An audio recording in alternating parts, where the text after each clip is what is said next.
పద్మ గారు. పంతులు గారు నమస్తే. నమస్తే నమస్తే. రండి కూర్చోండి. ఏంటి చాలా కాలం తర్వాత దర్శనం ఇచ్చారు?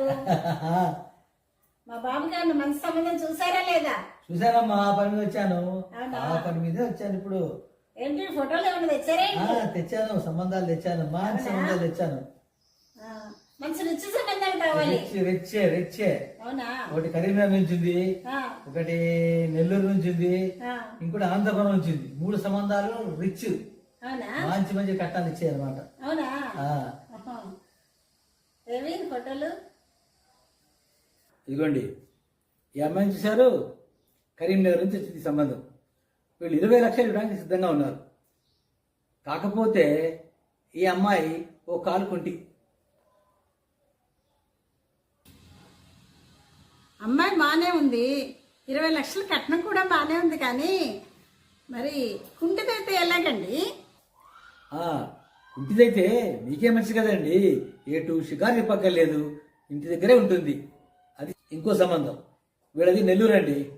వీళ్ళు 30 లక్షలు ఇవ్వడానికి సిద్ధంగా ఉన్నారు. ఈ అమ్మాయికి కొంచెం చెవుడు, మీరు అది అడ్జస్ట్ చేసుకోవాలి. ఓ అమ్మాయి కూడా అందంగానే ఉంది. కట్నం 30 లక్షలు అంటున్నారు. కట్నం అయితే నాకు నచ్చింది, కానీ చెవుడు అంటున్నారే, చెవుడైతే ఎలాగా? దాన్నే ఉందండి, చెవిటిదైతే మీకే మంచిది కదా. మీరు కానీ మీ అబ్బాయి కానీ తిట్టినా కూడా ఏమీ వినపడదు. చాలా సంతోషం కదా. ఈ సంబంధం చూడండి, ఈ అమ్మాయి వీళ్ళది అనంతపురం. వీళ్ళు 50 లక్షలు ఇవ్వడానికి సిద్ధంగా ఉన్నారు. అయితే ఈ అమ్మాయికి లోపం ఏంటంటే గుడ్డిది. ఈ విషయాన్ని మీరు అర్థం చేసుకొని అడ్జస్ట్ చేసుకోవాలన్నమాట. ఈ అమ్మాయి ఇంకా బాగుంది. కట్నం కూడా 50 లక్షలు అంటే అబ్బో, ఆ రెండింటికంటే నాకు ఇదే ఎక్కువ నచ్చింది. కానీ గుడ్డమ్మాయి తోటి ఎలాగబ్బా? ఎలా అండి గుడ్డమ్మాయి అయితే? మరి అమ్మాయి గుడిదైతే మీకే మంచి కదండి. మీ అబ్బాయి ఏ రాసలీలలు చేసినా చూడదు, పట్టించుకోదు.